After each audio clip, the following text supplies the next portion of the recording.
We call this meeting the Oskaloosa City Council to order. Today is Monday, February 6th of 2023.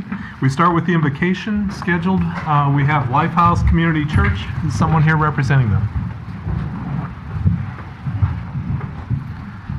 Okay, seeing none, would you please pray? I'm sorry, tucked in back. Sorry. I'm actually Molly Goodrich from First Christian Church here in Oskaloosa. Would you please pray with me? Good and gracious God, thank you for the many varied works you grace upon this community. Help us turn your grace into faithful and fruitful leadership as love-filled and compassion-filled leaders. It is because you have created us to live in community that we are gathered this evening. Thank you for the many ideas, many voices, and many gifts that each man and woman bring to this room. There are decisions to be made and concepts to offer and options to weigh, and sometimes that can get heavy and cause weariness. Sometimes it can cause excitement and energy. Be in all of the excitement and the mundane so that hope remains in the working and living of this community. Give this council wisdom and guidance as they deliberate on the items before them. Thank you for their wisdom, for their sacrifice of time and talents, and their attention to building, securing, and maintaining our community. May we all continue to do what we can to build your kingdom. It is with thanksgiving in our hearts we pray. Amen. Amen. Thank you, Molly.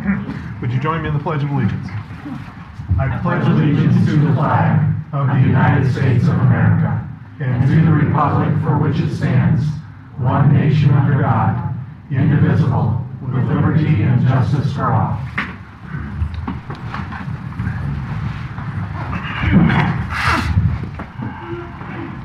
Roll call, please. Allman. Here. Burnett. Here. Caligiuri. Here. Comfort. Here. Drost.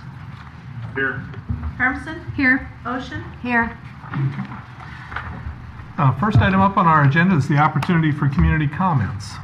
This item is reserved to receive comments from the community for concerns whether or not they're on the current agenda.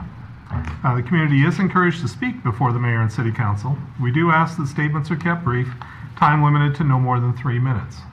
Any questions are to be asked of the city staff or council members or the mayor prior to speaking to the full council, so that way concerns can be properly researched and perhaps answered away from the meeting. Comments are to be directed to the mayor and city council only. In effect, what do you want us to know? Is there anyone who would like to speak tonight? Will there be a spot in the study to ask a few questions if we have some? There's none planned at this time, so if you have anything you'd like to say ahead of time, this is the time to do it. I just had a quick question. Please come to the microphone. And we do ask for a name and address so that way we can understand who we're hearing from and talking to. Nick Batterson, I represented Eddyville on the EMA. Okay. One of the things in the study showed taking the two positions and cutting them to a part-time.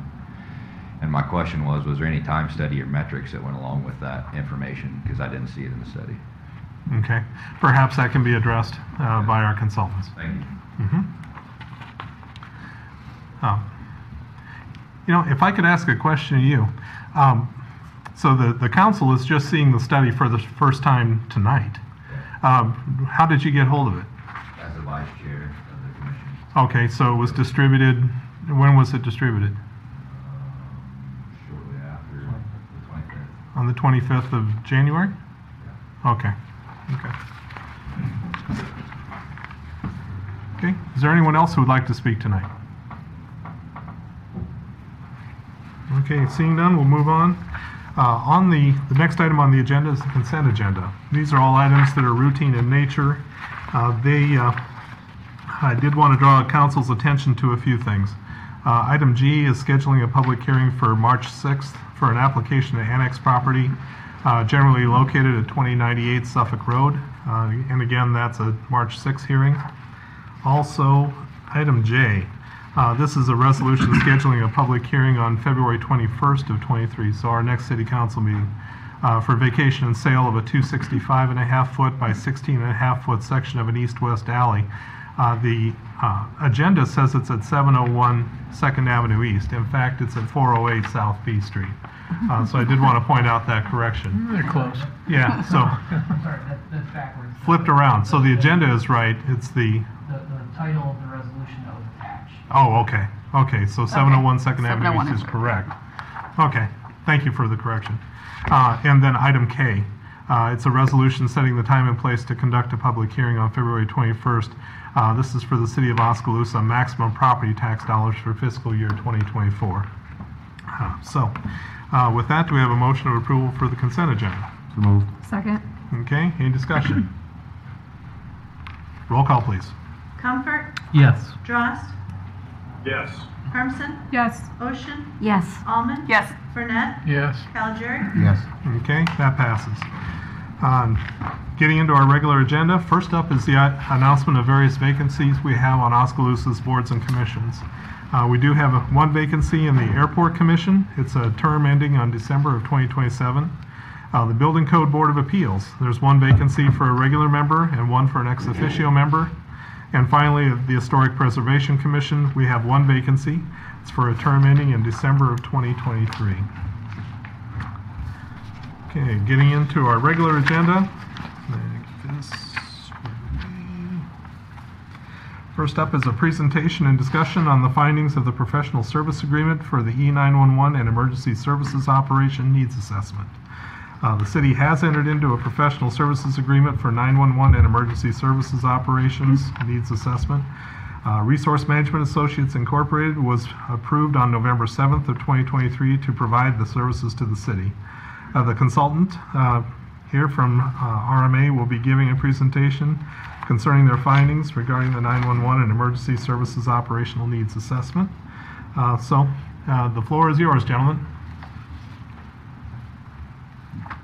Thank you very much, Mr. Mayor. I'm Sheldon Cohen with Resource Management Associates. I'm the project manager and co-principal consultant. My colleague Richard Tuma is here, also co-principal consultant. Before we get into the presentation as such, we'd like to thank the City of Oskaloosa and Mahaska County for the opportunity to be working with you. Special recognition to the City Manager Altahir for her work as the project manager, supportive at all times, and to Jamie Robinson and Cheryl Eckloff. We asked them for a tremendous amount of data and information. They've always come through, as has everyone else that we've dealt with here. Why don't we begin? Next, please. Okay, you have the project team here. Chuck Hale is the founder and owner of the company. We're 41, going on 42 years old. All that we do is public safety consulting here in Iowa over the years and around the United States. Next, please. We have divided the presentation into what we hope is a logical order. Let me say at the beginning, anytime that anyone has any questions, please get our attention, or feel free to hold your questions to the very end. Next, please. Okay, project background. Next. We have followed the request for quotations very carefully. I'm just curious, I'll call on the mayor first. What are 2 or 3 words here that you think are most important? Let's see. Thorough is one that I would go after. Develop options and recommendations to ensure we receive superior 911 and EMA services. Because mayors can't limit themselves to just 2 or 3 words. Great, we appreciate that. We actually had, in effect, 2 statements of goals in the RFQ. That's fine. They cover important things. If we could go to the next slide, please. And I'll ask the chairman, pick out 2 or 3 words that you think are most important from the county's point of view.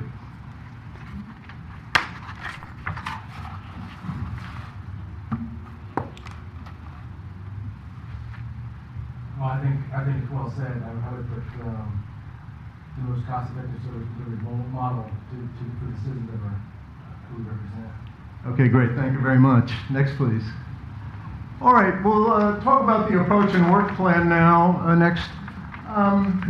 As the mayor was pointing out, we tried to be very, very thorough in our work.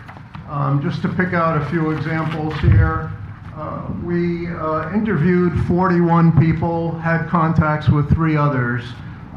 In the executive summary and in the body of the study itself, you have a list of everyone whom we interviewed or contacted and their organizational affiliation. We looked at national standards.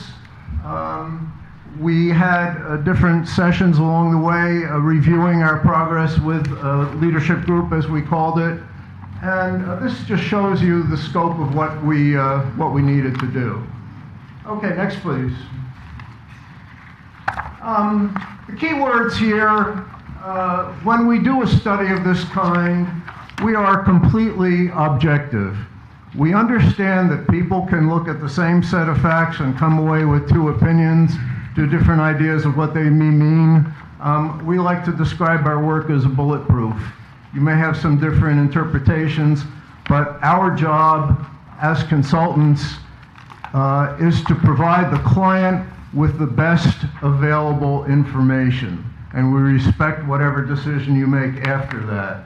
So as you've seen in the study, as you've seen in the executive summary, we have covered a lot of different bases here in line with what the city and the county had asked us to do. Next, please. We have an interesting situation here, which is that you have a combined emergency management and 911 organization. Most of the United States, similar entities are only 911. It happens that one finds in rural areas like Mahaska County, that's typically the only place where you see the kind of combined entity that you all have here. Having said that, the study as a whole is really driven by the number and type of calls that you get.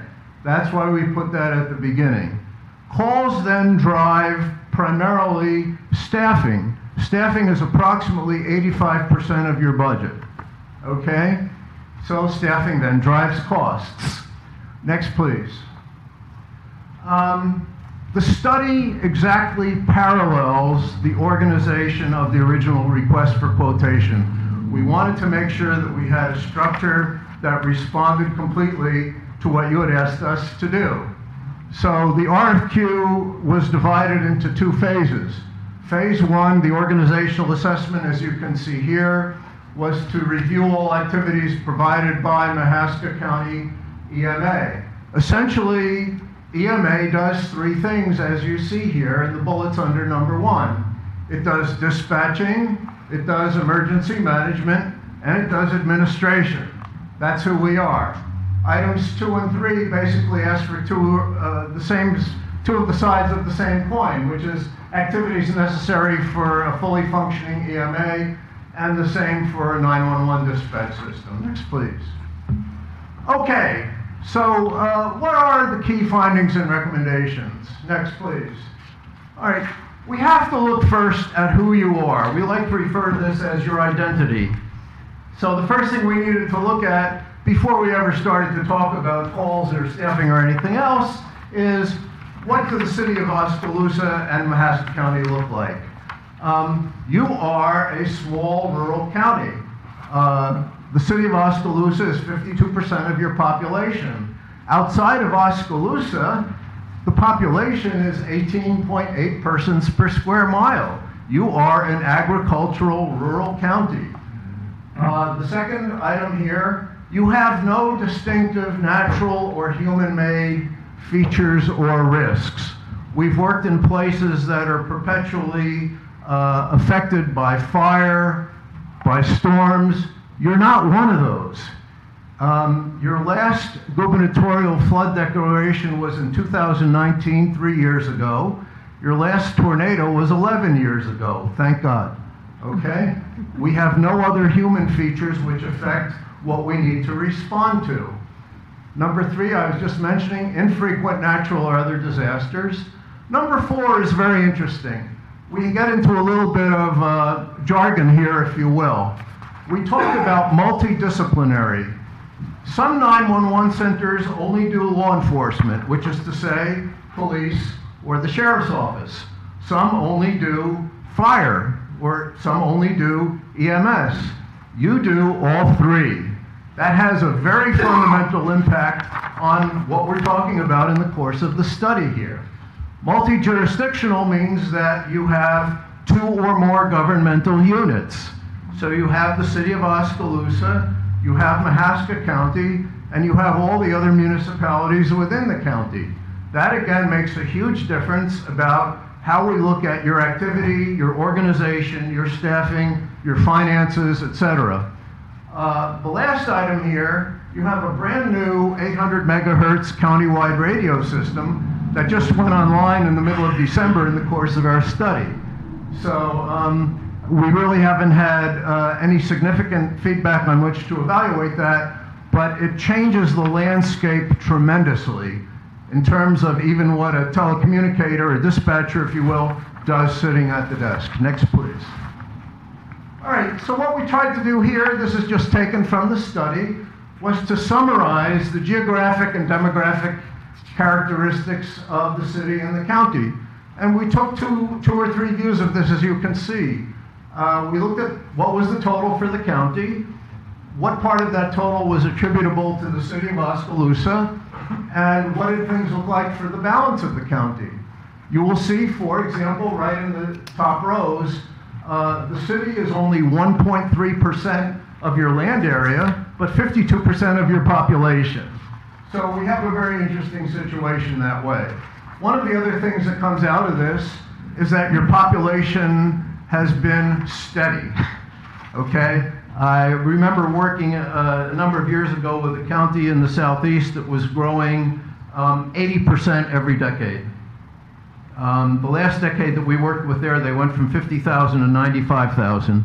That's not who you are. You're stable. From talking with community development people, county and city officials, etc., there's no prospect that anyone can identify on the horizon which looks otherwise. Let me also add that we went page by page through the strategic plan. We went page by page through Plan Oski, looked at the Plan Oski population projections, and they're basically flat, going out to 2040. Okay, next please. All right, I'm going to turn things over to Rich Tuma at this point. Rich? Thanks, Sheldon. Thank you for the opportunity this evening. One of the first recommendations we made was to stop making some 911 callers call back. There's a policy downstairs that if somebody calls 911 and it's not an emergency, they ask the caller to hang up and call back on the 7-digit number. While that frees up the 911 trunks, your call activity is so limited or so few that the chances of those trunks being busy is very slim. Plus the opportunity when a person hangs up, they may not be able to call back. When you call 911, you get the address, the location, XY coordinates of the caller. On a 10-digit number, you don't get that. So our recommendation is stop doing that. Educate the people after the call that, hey, next time if you're calling about a barking dog, please call the 10-digit number. That makes more sense. Completely revamp the priorities. Something like 80-something% of all the codes for the CAD system are priority 1. The idea of the priority system is so that if the dispatcher gets multiple calls on the screen, the priority system will tell them which one they should be dispatching first. The TCs do a great job. We're really impressed with the quality of their work ethic, their dedication to the job, their skill, they're trained. They're doing a great job. We recommend changing the schedule so that there's at least 2 TCs on duty 24/7. Right now, from 3 in the morning till 11 in the morning, there's only 1 telecommunicator on. National standards, NFPA, and other organizations recommend at least 2 people on duty. That just makes sense. Even though your call activity, if we were to base it on the number of calls you get, we probably wouldn't recommend that, but 2 is a minimum. The number of TCs that you have, we use what's called Project Retains. It's a nationally recognized formula for determining how many staff you need. And the figures that we got from Jamie and from the payroll system, and that it was determined that the 9 telecommunicators that you're authorized now is sufficient. We ask you to review the development of the AdTech scheduling software. We think it can be used more efficiently. We recommend getting mobile CAD for fire. Monthly reports to the 911 Joint Board. Some of the reports that we got were the first time that they've been run on the 911 system. So there's a lot of data from the CAD system and the 911 phone system that would be important for you to know just how busy the center is. What kind of calls are they handling? Are they answering them in the right amount of time? That kind of thing. And resolve the Zetron phone recording issue that had to do with the data. And the last report that Jamie gave me looks like that has been addressed. Next.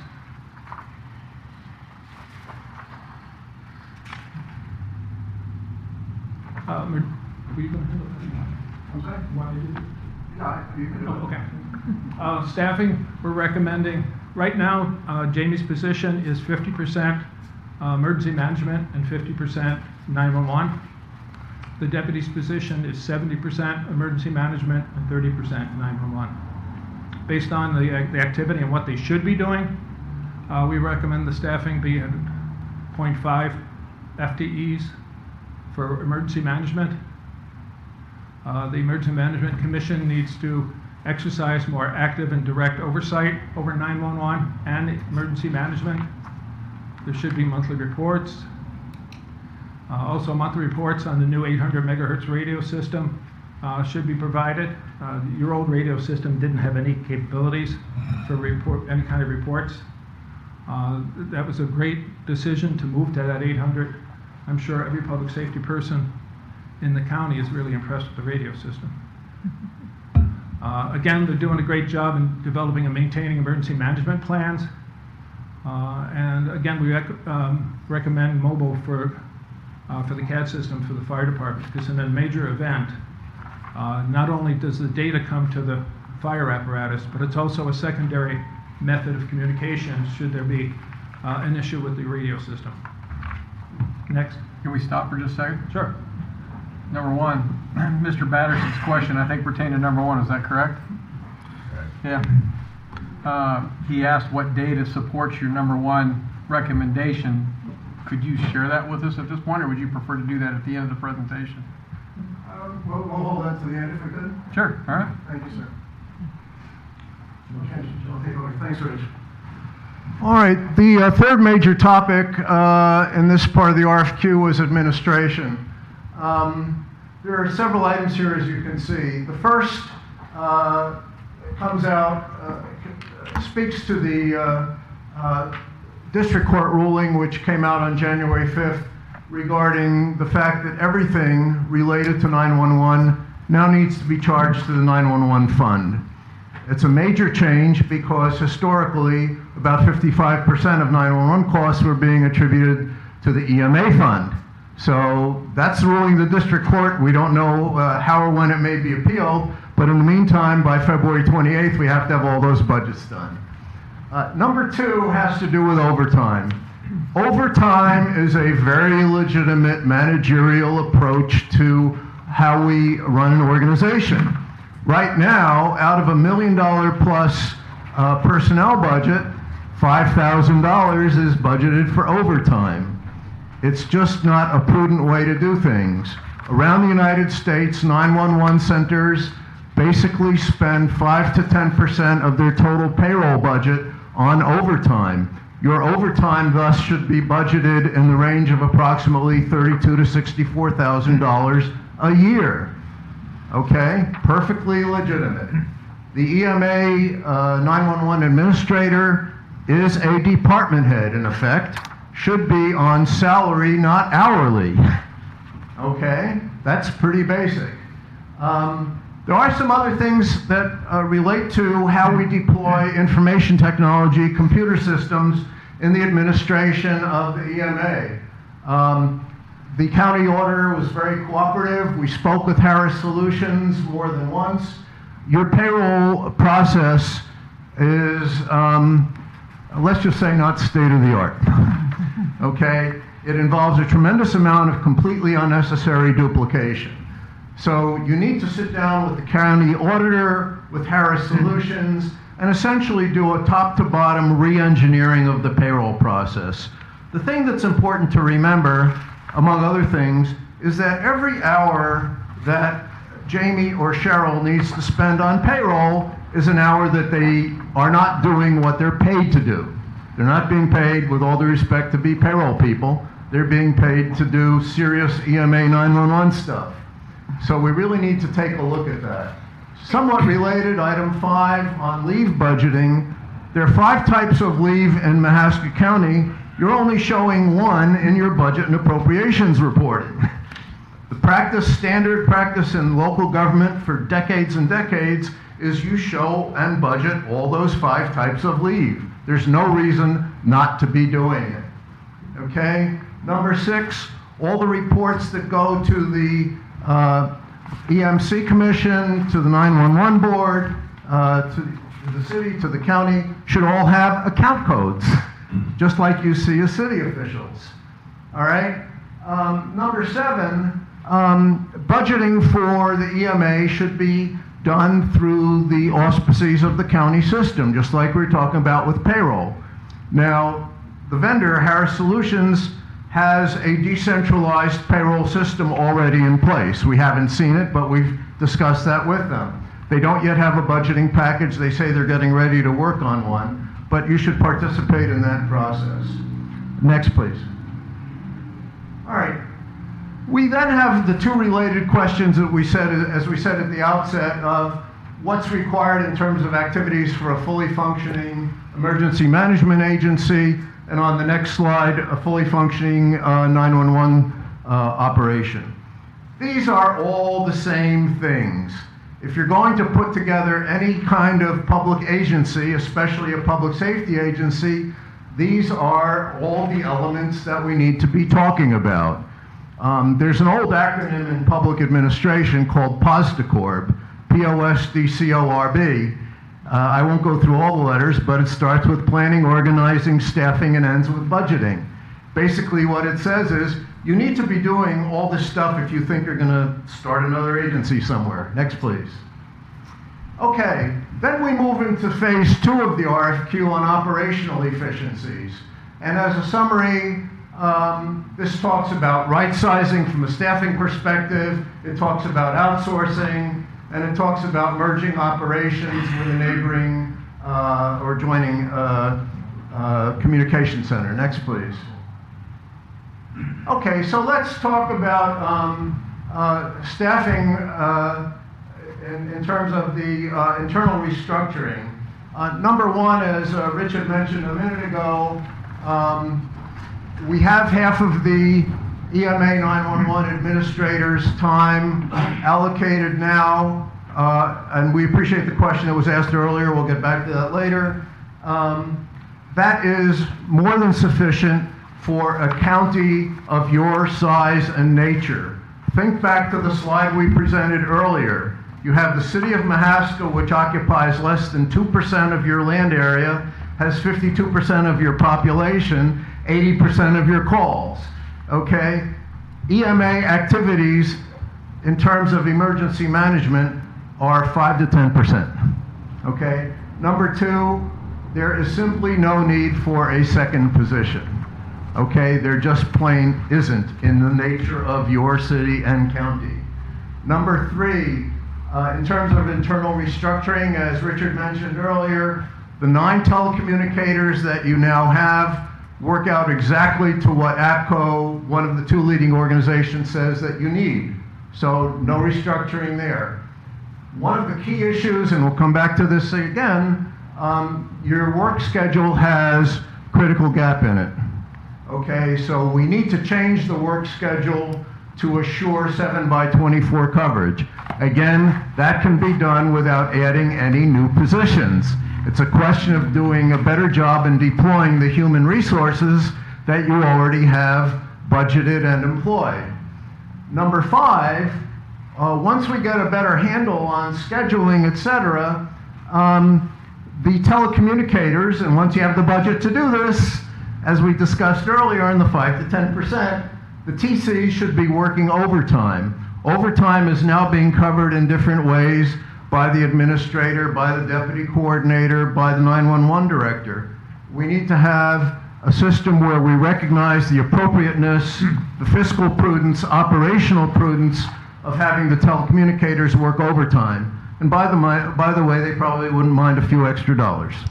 Okay? A little sweetener. Next, please.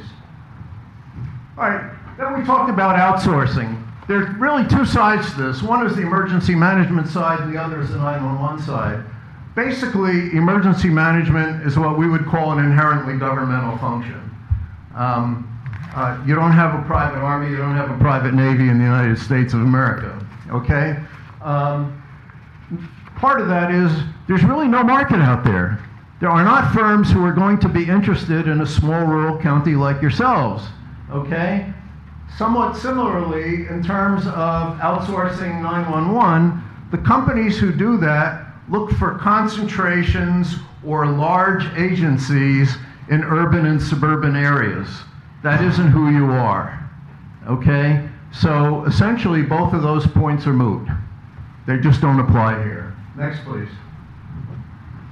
All right, so at the beginning of the engagement, we were directed to look at outsourcing, I'm sorry, we're going backwards instead of forwards.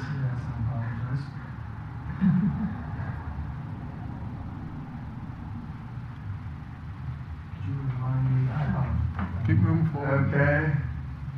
Right here. There you go. Okay, great, thank you, sir. Okay, so the possible partners that we were asked to examine were Westcom, which is a regional center based in West Des Moines that serves about 6 municipalities, the city of Pella up the street, and Marion County. So the short story on each of them is that Westcom simply was not interested. We spoke with the chief. They just added a new member last year. He said there's no way that they can even think about it at this point in time. So that's the deal with Westcom. With Pella and Marion County, the city manager in Pella and the sheriff in Marion County could both not have been nicer. They each have different issues. So what we're recommending down the bottom of the slide here is that there should be a group representing yourselves consisting of the city manager, pardon the misspelling, the sheriff, and in his capacities, and the emergency administrator, who pursue conversations with Pella and Marion County to see if there's something there, okay? As I say, they could not have been more cordial or helpful, but they both have some local issues to deal with, etc. The other part of the recommendation is there may be somebody else out there who was not originally in our scope, if you will, but who may be interested. So we would urge you to keep your eyes and ears open and consider any other party who might express some interest with you. Next, please. Okay, internal equity is an interesting question. In terms of how this works out for how you get assessed, etc., there are really a few findings that are key here. Number one, the district court's ruling on January 5th sort of solved that issue for you.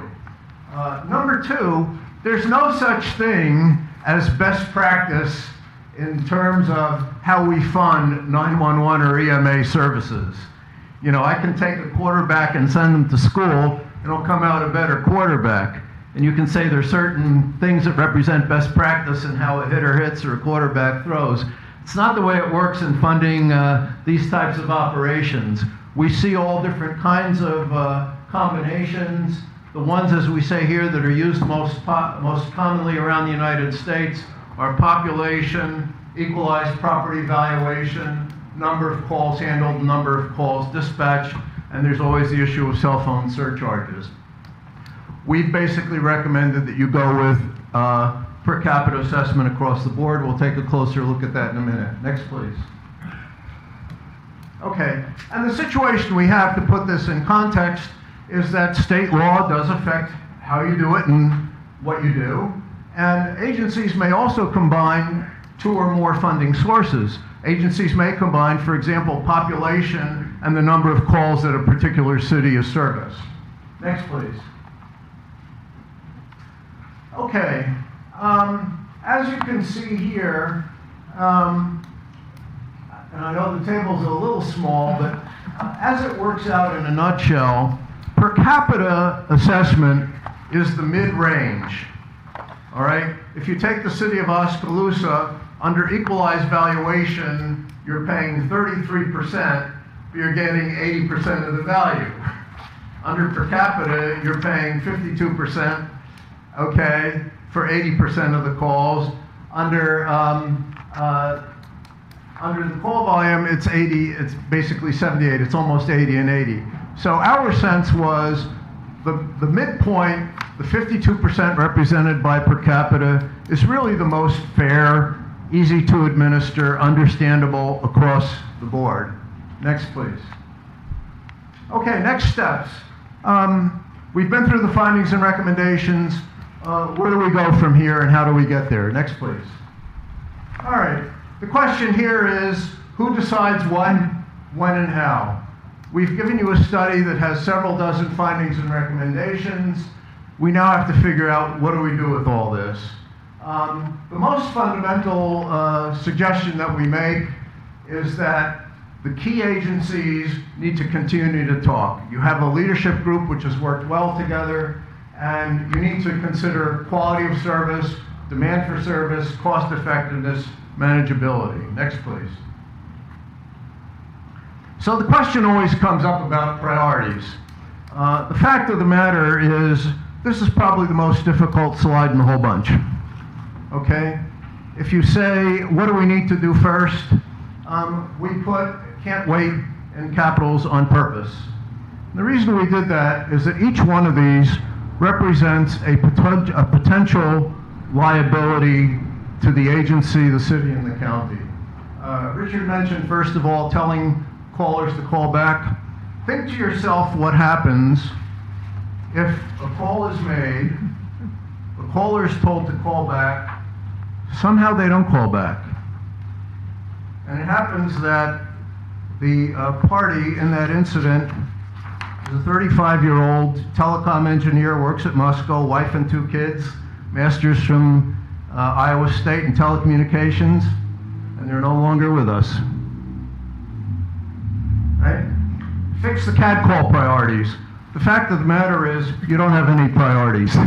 If 80% of your call types are all priorities, you don't have any priorities.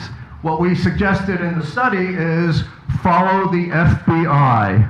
Okay, the FBI has class 1 offenses and class 2 offenses. If a question ever comes up about the defensibility, if you will, of your priorities, you have the FBI to rely on. Nobody can argue with that.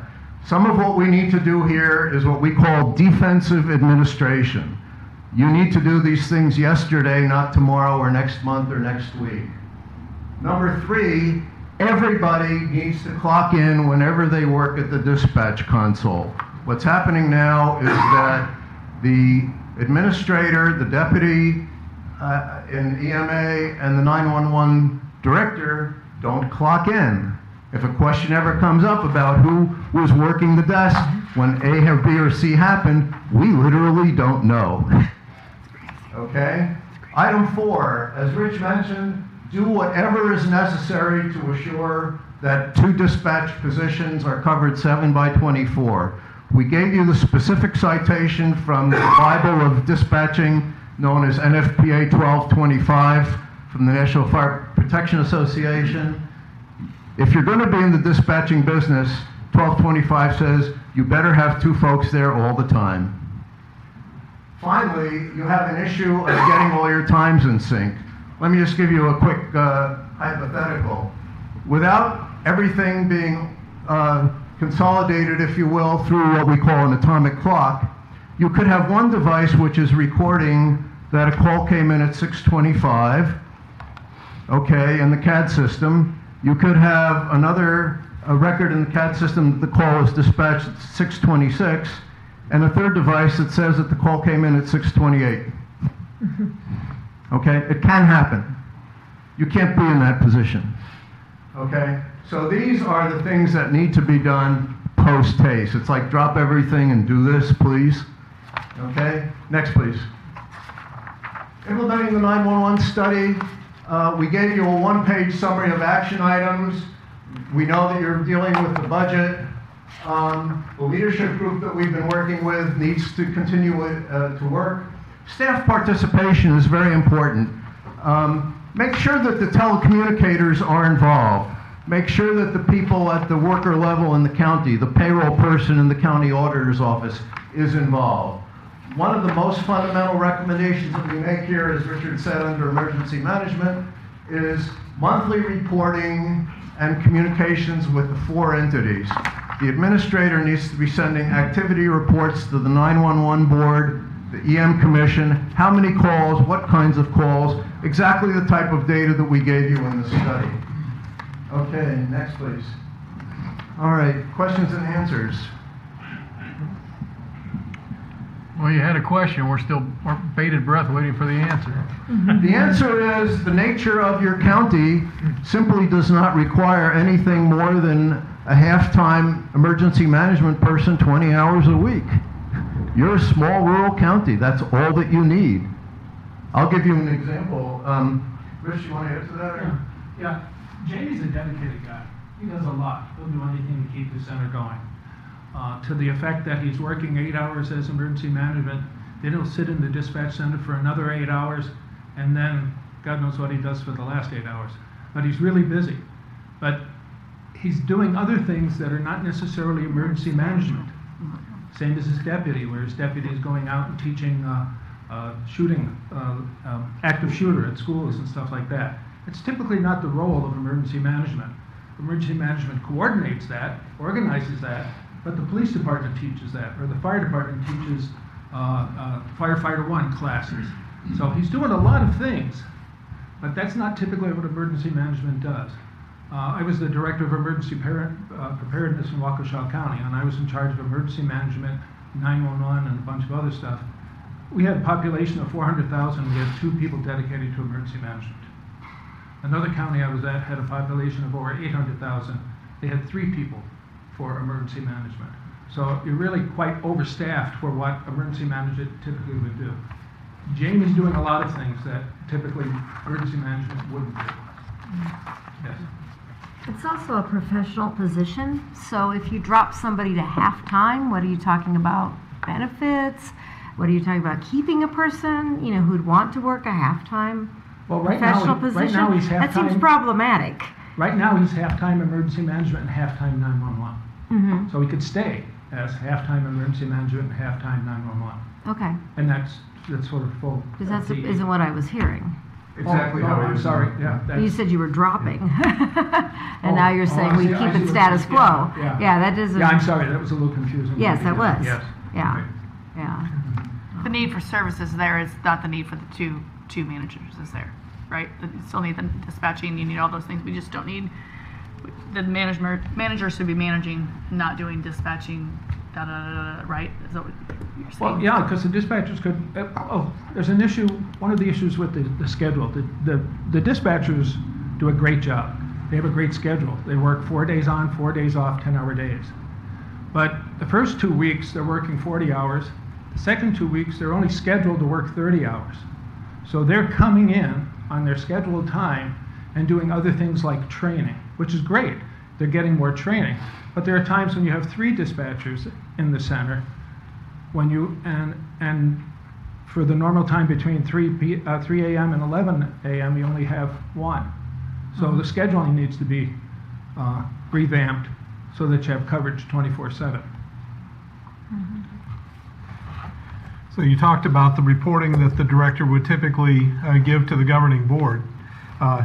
Is there a benchmark or some other template out there that we could say, yes, this is what a good report would look like? Yeah, some of the reports that are in our report that Jamie and Cheryl had to generate for us are the type of data that you'd be interested in. How many 911 calls are you getting? Are they being answered within the standards? Your state doesn't have any minimum requirements for answer time, but there are some national standards that say so many percentage of calls have to be answered within 10 seconds, 15 seconds, that type of thing. And NFPA has standards on how long it takes to dispatch, or how long it should take to dispatch a call. So you want to make sure you're meeting those standards, because if you're not, then the issue is, are you not sufficiently staffed, or maybe you're not sufficiently trained? So those reports will give you some data to base an analysis of the staffing and the quality of service you're getting. Could you touch on the occupancy as we compare to general in the industry or around us? Oh, the number of 911 calls, I mean, you're averaging sometimes one 911 call every 3 hours on a day. So the dispatchers and the number of CAT events are generally based on the 10-digit calls that come in and the 911 calls come in, because many of your alarms reported are coming through 10-digit numbers. The dispatchers are only working at, I forget what that percentage was. About 6.5% roughly. But again, not to take away from that, they do a heck of a job. I went down on a Tuesday night. Richard went over on a Wednesday morning. We deliberately went at different times of the day, different TCs working, etc. And as we said at our first debriefing with the leadership group, those folks are working at an A-B+ level. If your student came home from Oskaloosa High School with a 90 average, you'd probably be pretty happy. Okay? So we have some policies and practices to fix, but your service level is excellent.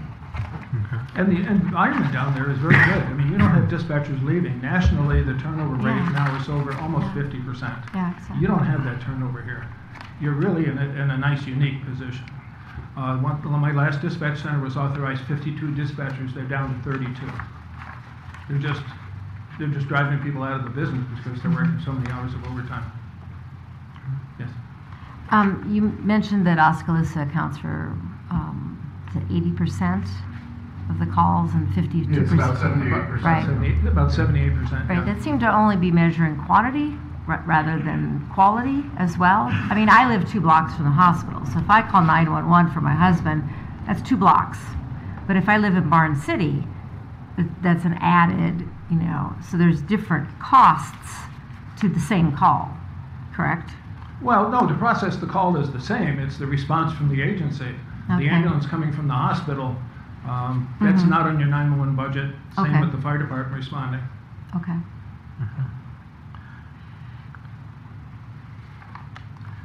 So as we talk about the calls coming in, are they primarily coming from the populace, or are they coming from perhaps police officers saying, hey, can you run this license plate number for me, those sort of things? Oh, yeah, there's self-initiated activity, and that's one of the reasons why the CAT events are so much higher than the 911 calls, because the police officers, the sheriff's department, even the fire department might be out on the scene and sees something and calls it in. The event wouldn't be generated by a 911 call, it would be generated by radio traffic. Okay. Right. And right now you have the opportunity with the new 800-trunk radio system to generate reports and see how much activity the dispatchers are really involved in on talking on the radios, where you didn't have that before. Okay. Does the 911 center have a standard operating procedure? Yes. They do? And how was that? Did you have a chance to review that? We reviewed some of them, yeah, they seem appropriate.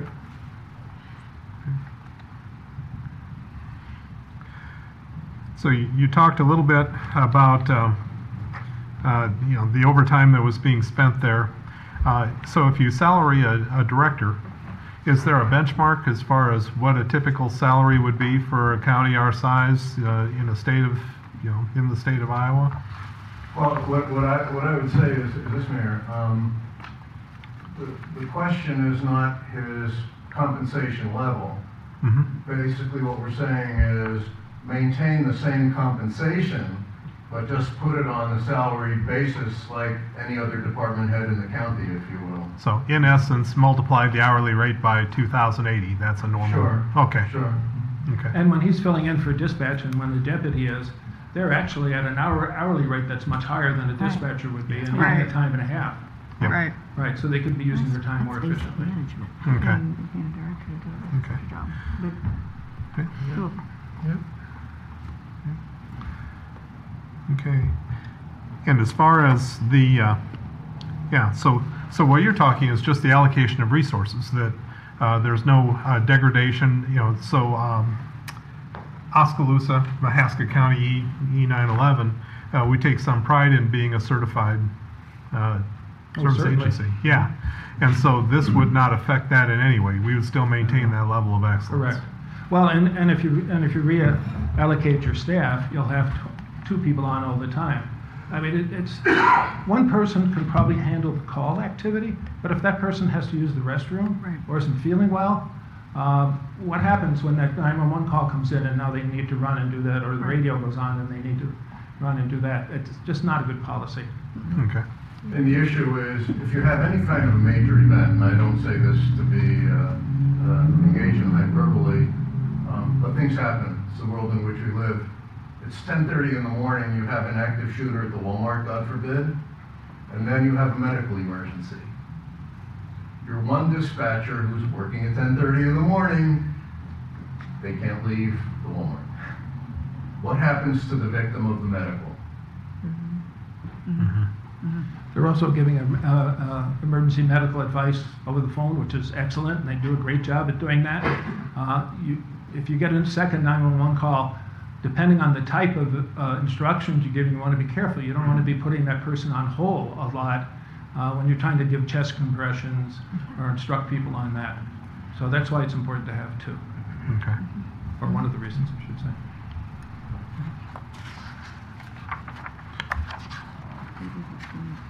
Those are the questions I had. Council members, any further questions? Okay. Any further questions? No, thank you, Mayor. Okay. Thank you very much, gentlemen. Thank you. Okay.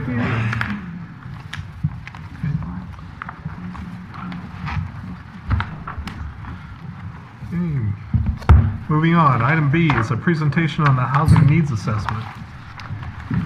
The council, let's see, maybe we can get this right. Yeah, and so, Sean, are you speaking to this? Mr. Mayor, I will introduce the item. We have Charlie Cowell here again this evening from RDG. He's our consultant who you have seen before. So Charlie's going to make a presentation and present his findings on this particular study. Okay.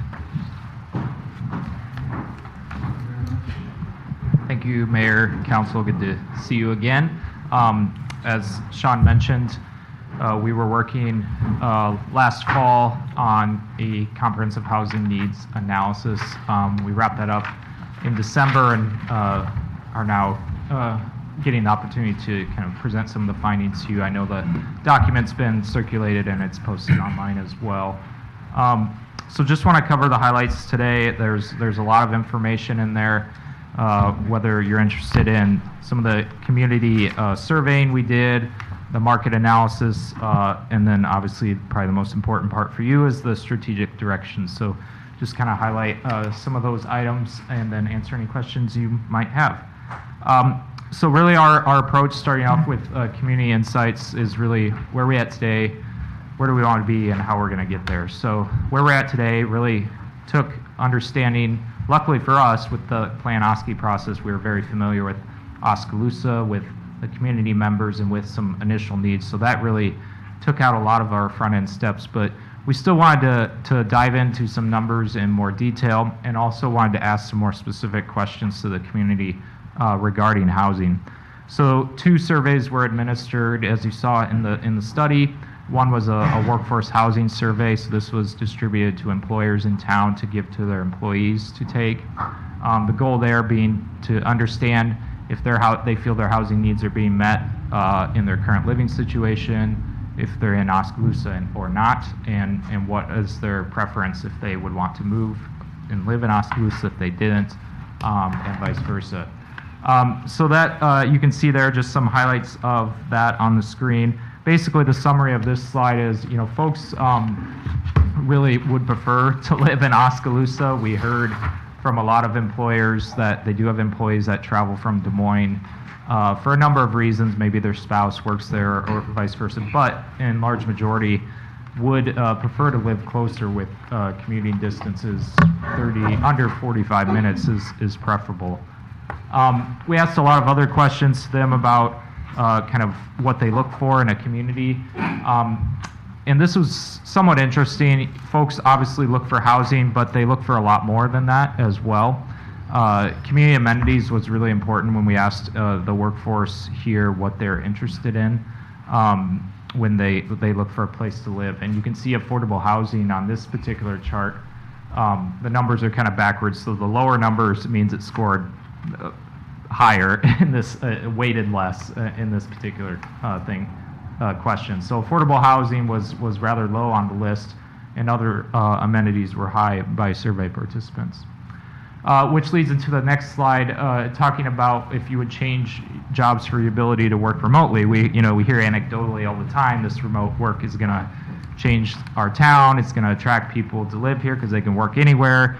And that's not necessarily the case here. I mean, we're not seeing that be the case in a lot of places. Folks, in fact, the opposite was true here. If they could work remotely, they might actually consider moving somewhere else that has amenities that they want, which goes into the other questions. So that's interesting. Note a lot of people, workforce answering this were the manufacturing type employees, so they don't really have an option to work remote. So that does factor in as well. We did want to ask a little bit if for those that were approaching maybe their retirement years, thinking about what they're planning to do in retirement, stay living in Oskaloosa, look for something else. I think this one isn't terribly surprising that folks looking for retirement options want to stay in a small house, maybe something with shared maintenance, or living close to relatives. So that's something that folks answered it, but they didn't feel, 64% didn't feel they could really find that necessarily in Oskaloosa. Next slide.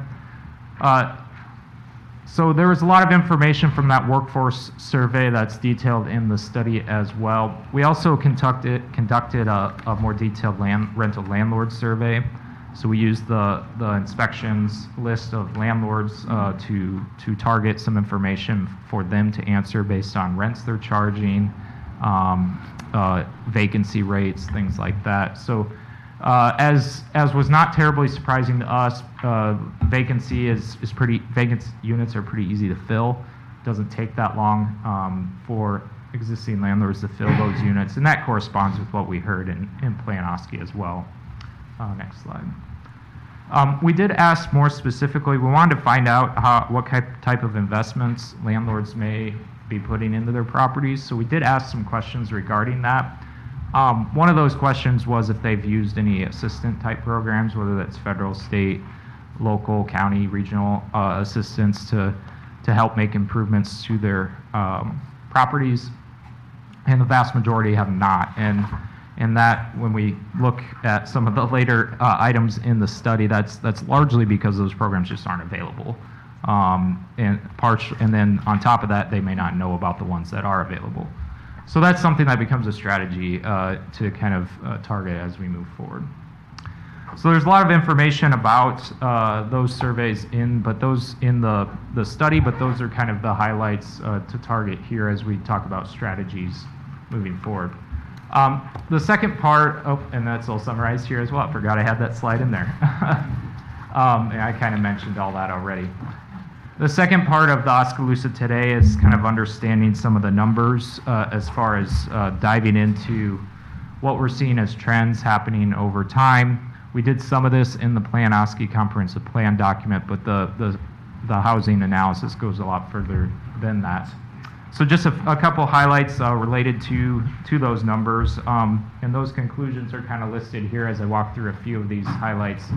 We know there's been pretty much stable, maybe slight growth in population, regional benefits, easy commutes, increasing economic conditions from workforce. We know there's a lot of folks with job openings looking to hire, low vacancy and low inventory. The census does report actually higher vacancies, but we don't think that's terribly accurate for a number of reasons.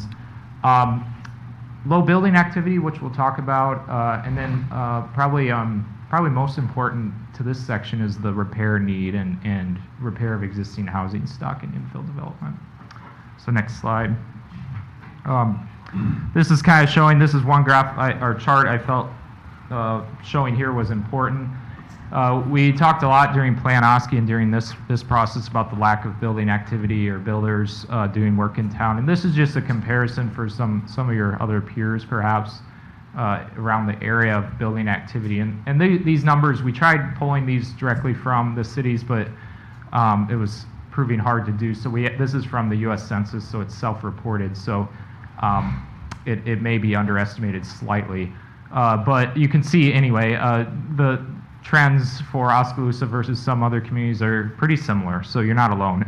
There's others experienced the similar building activity. Of course, Indianola is the outlier, being so close to Des Moines and having that regional influence from Des Moines. Next slide. I mentioned the housing condition, so this slide really emphasizes that, how Oskaloosa has an older housing stock compared to some of your peers, and it's reflected in your median home value. So the values in Oskaloosa are quite a bit lower than a lot of other similar communities, and the median year built of a home is lower as well, indicating to us that there's not a lot of new construction that's come on the market in the past 10, 20 years or so.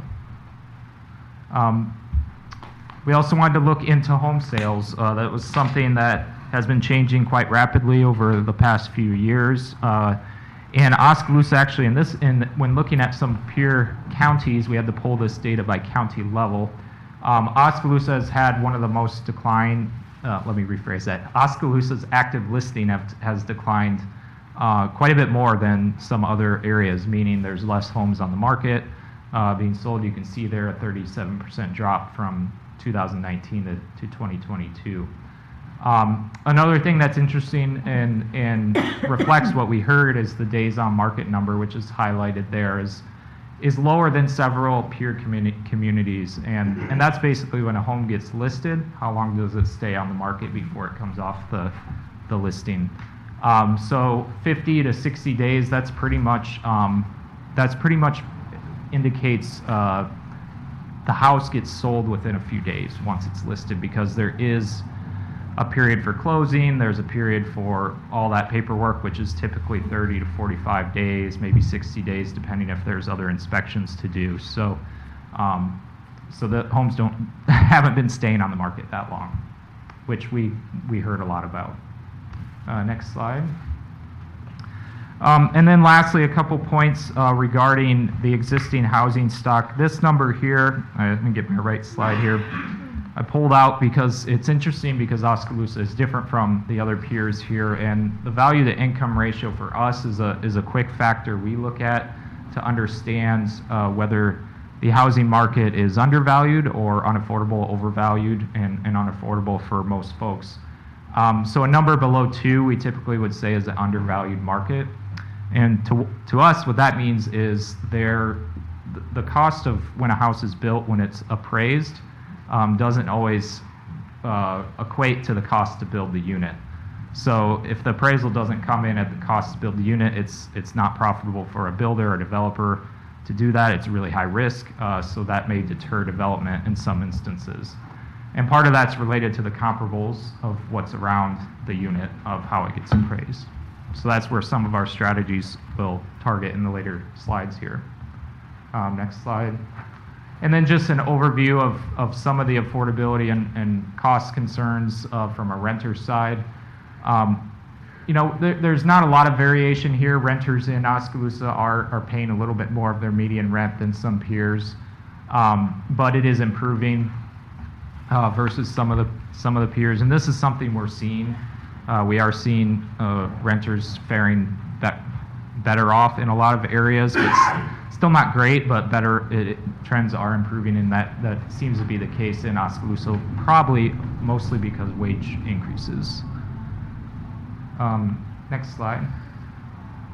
So with this, we took all this information from Plan Oski, from the survey, from our analysis, from our conversations with folks, and kind of took the market forecast you saw in Plan Oski a little bit further. So next slide is just a reminder of the kind of housing assets and challenges that were uncovered, during this process in Plan Oski. I won't dive into each of those here, but we use these to really focus strategies on leveraging our existing assets to address our existing challenges. Next slide. This table is just a reminder of the number of forecasts that was in Plan Oski. That we use that number in the comprehensive plan to plan out how much land is needed in the future for residential development. And this model here is showing about an average annual need of about 33 units a year, which is slightly above what it is about 10 units above what you're doing today. And this is net, so this would be minus demolitions to get to a net of 33. So next slide. And then the plan breaks that down further, which Plan Oski didn't do, but this goes a little bit more detail and breaks that down into how many units are likely needed or in demand at different price points based on your existing incomes in Oskaloosa, price points to build new homes, rental versus owner split. So how many units should be targeted toward rental units, how many should be targeted towards ownership units. So I could dive into these a lot more detail, but the main message here is we need units across all price points. One thing you see is we don't put numbers for the very lowest price points for owner and renter, and that's just because those units are very difficult to build new in a new market without pretty much heavy subsidy. So those units are going to come from your existing housing stock. So by building new units and having some new units come online, there will be a certain percentage of people that are living in those other units that will move to other options because they haven't been moving now because there aren't any options to move to. So there's some sort of filtering that will happen here by a certain percentage of people to open up those lowest price point options that are here today. Next slide. And so then thinking about strategies to target, because we wanted to be more specific to help you address strategies rather than give you all the possible things that you could do, hopefully provide a little bit more targeted approach. And so here's just kind of, we know we can't influence everything, but there's a number of things we can influence locally. And so that was really the approach to the strategic directions. Next slide. And those are kind of summarized here in the next few slides. We'll move on. One thing that we like to focus in these 4 strategies too is a targeted approach. Some things are appropriate citywide, but some are a lot more effective if they're targeted to certain geographic areas or spatial areas within the city. A lot of times that helps build momentum rather than seeing kind of scattered improvements here and there. If it's concentrated in one place, it creates momentum for adjacent neighbors to maybe do things as well. Maybe increases values on a block or two to get those comparables, and then you can move on over time to different areas. So we included in the assessment areas that maybe are appropriate for different types of policies, and this is just a summary map of those, but they're detailed into new development areas, conservation, stabilization areas, and redevelopment areas. Next slide. So the 4 major strategic goals in the plan are reflected just as they were in Plan Oski. So we took those goals and the analysis breaks them down into different levels of targeted approaches. Next slide. We can't stress enough that the city can't do this alone. So the plan does identify different partners that should be brought into the table, and we've talked with a lot of these partners throughout this process. And in Plan Oski, they know they need to be involved, a lot of them. So it is a partnership approach. And so it's broken down into common strategies. What are our funding mechanisms? Those are the 2 main things. And then how do we asset our existing leverage? What are some strategies in our toolbox? And then the partners to be involved. And I won't spend a ton of time on these, but for probably one of the overarching housing goals is being proactive to attract new developers and local builder interest. We heard that time and again. We talked with realtors, we talked with folks in town And that's one of the biggest struggles that you've been having in the past many years. And that comes from a number of reasons. One, I mentioned the risk with doing certain projects. If there's undervaluation risk, lot development can be a challenge, finding lots to build on. Infill development, when there's not an accumulation of lots all at once, rather than doing one at a time, there's no economy of scale to do that for a builder. And then, unfortunately, past perceptions of working with the city came up a little bit, and that's from a different time. And some builders don't realize that things are being done a little differently now than they used to years ago. So there's some relationship building to be happening there as well. You know, fortunately, we heard a lot of good things happening too, with employers obviously being involved with some lot development in the past or assistance for housing. The schools doing some good things with producing building trades programs and actually producing housing at a small level. But there may be needs for partners to get involved to stimulate some other types of products, demonstration products that maybe builders in the area have never tried before, but we know from the study are in demand, but they're not willing to try something new. It's something new. They have to put a little bit more effort in. There's a little more risk on them. So maybe some incentive, public incentive to help stimulate those types of products, whether it's townhomes or lower density duplex or higher density duplexes or multifamily or senior living or something that you don't have or haven't had for a long time today. Next slide. A next strategy identified in the assessment is building quality neighborhoods. So this goes back to reinvestment, conservation, enhancement of your existing housing stock. We can't stress enough that the most affordable housing unit you're ever going to have is the one that's already there today. So we really need to be focusing on reinvesting in those properties. Demolition is important too. There's going to be places where demolition programs need to be addressed because there's properties that just can't be brought back. But hopefully over time we can take care of some of those worst case scenarios and then reinvest or take a portion of those demolition dollars and put that towards reinvestment programs. We did evaluate all of the existing programs in the city today, all the county programs, the area COG programs available, and there are programs available for the lowest income categories, and there are some programs available for higher like ownership options, but there's kind of a missing gap in the middle of programs for folks that don't make below 80% of area median income, but maybe just have enough money to kind of pay the bills, pay for their kids to go to daycare. They don't have a lot of extra money to put into housing. So those are the type of target groups that may stimulate some of that reinvestment if there was a carrot kind of stick approach with code enforcement versus along with incentive or incentive programs to do those sorts of things. We know the city's already been looking into things like a vacant building registry program. There are some strategies at the state level as well to deal with problem properties that are vacant or obsolete or dilapidated. That we would suggest looking into doing. Cities like Burlington and Muscatine use those types of programs to acquire property and resell it or change ownership to different owners.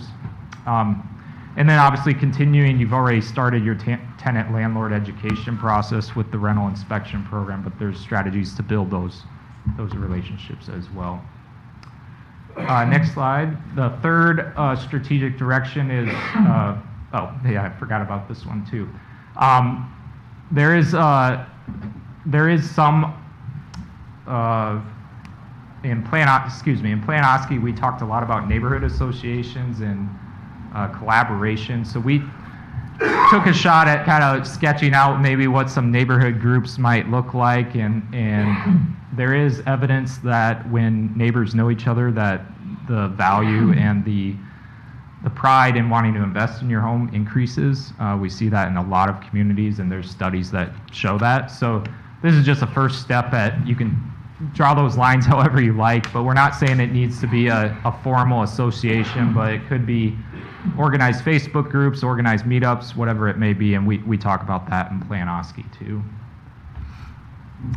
So the third strategic direction relates to providing safe access to commercial and support services. So this deals a little bit with that amenity piece.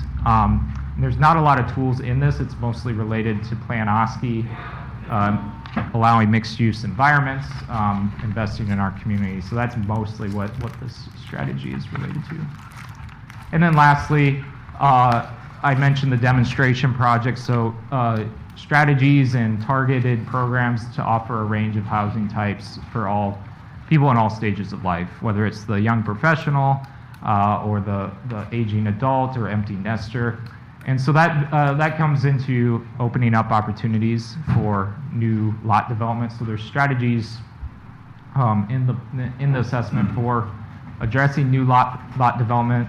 Infill lot development is probably just as important, if not more, mainly because that saves a lot of cost for a builder if the infrastructure is already in place through an infill lot.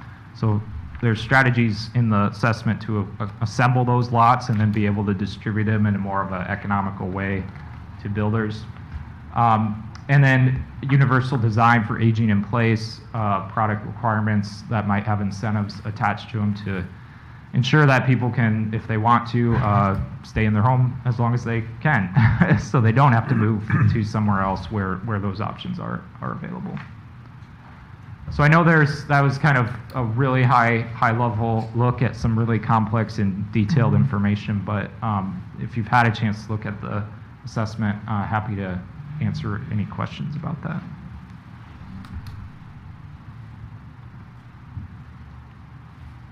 And I will say a lot of these recommendations are getting folded into the zoning code update as well. Okay. So those zoning code items will be addressed here in this spring. Is there any low-hanging fruit? I want to figure out how I want to phrase this.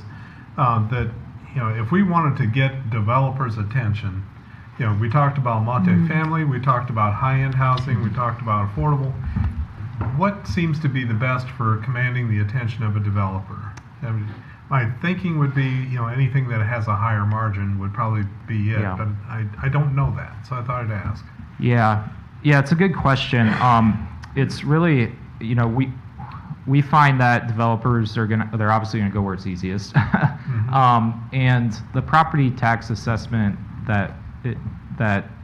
abatement, that used to be kind of the thing you'd see in the headlines. So-and-so is offering, everyone's doing that now. So it's not an advantage, it's just everyone does it. So it's something that would, in my opinion, in talking with developers over years and years, one is easy to do. They don't run into barriers, there's not strings attached sort of thing.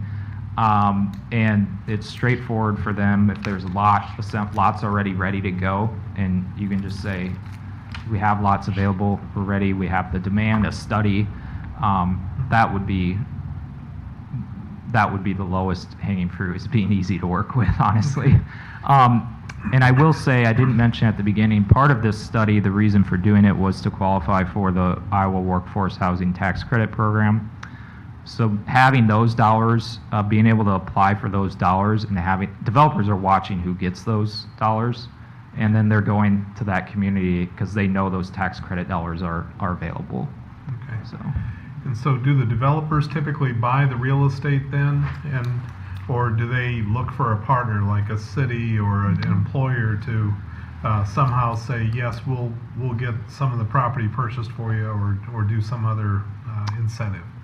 Yeah, it depends. Unfortunately, or fortunately, property owners can do what they want with their property. So oftentimes it's a farmer who decides to sell off some of his land. He might contact the developer or builder directly, and then they approach the city and say, hey, we're thinking about this arrangement. But a lot of times, there's a lot of property owners that aren't willing to sell right now. So for a number of reasons. So in that case, then it might be a partnership with the city, with public organizations, a development or a community development corporation, which there's not one here, but one could be developed to acquire those sorts of things. The incentive program is really attractive for developers, and typically how the application works, it will require local support. So it requires the city partnership on that application. Okay. For the workforce housing tax Yep. credit, yep. Okay. Any questions from council? Seeing none, thank you very much. Mayor? Yes. Say one thing. Yeah.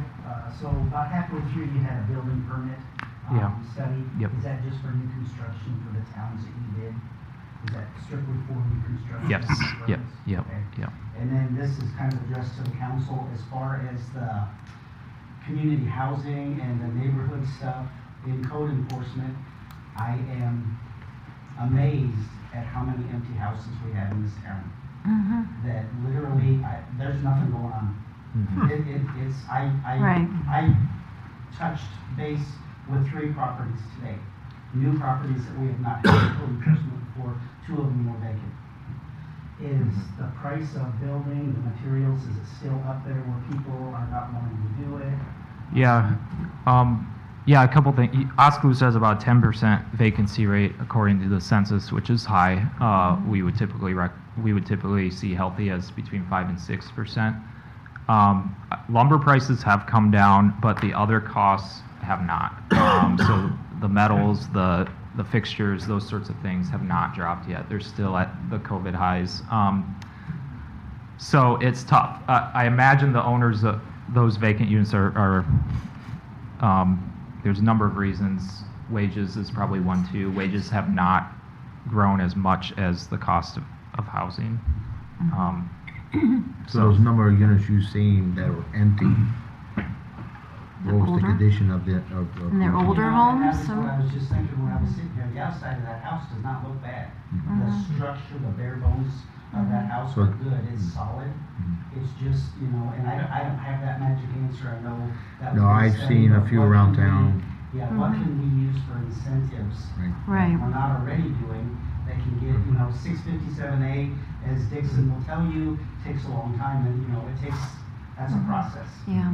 You I've have seen- to Yeah. do that sometimes, yes, but if we could get developers and, people to get in there and, get going on this stuff, I think, there's a lot of empty Yeah, houses. yeah, exactly. And so, And that depends on what you want as a community, because you said our uniqueness is the number of older homes. That's what brought me to this community, and that. But then you have to have people who want to do that kind of thing, and it's not the easy thing, because the other flip is you can build all sorts of cookie cutter, and is that the community you want to be? Do we want to look like Bondurant? I don't want to move to Bondurant. That gives me the heebie-jeebies Yeah. seeing those beige houses, and those will be ghettos in 30 years. They're cheap, and so. I will say one time when we, oftentimes when we talk to people that do rehab across Right. the Midwest, the challenge is, and this is where the community investment comes in Right. for the curb appeal and this and that, and raising property values around the areas. They may do the economics of putting $30,000 of rehab into a home, but they don't see the return. They aren't able to charge that much more rents. They're not able to sell a house for that much more. Right. So that's where the total package comes into play of boosting up everyone around to be able to make those types of rehabs economical for those people that specialize in it. Yeah. other questions, comments? Thank you very much. Thank you. Thank you, everyone. It gets us done with item B. Moving on.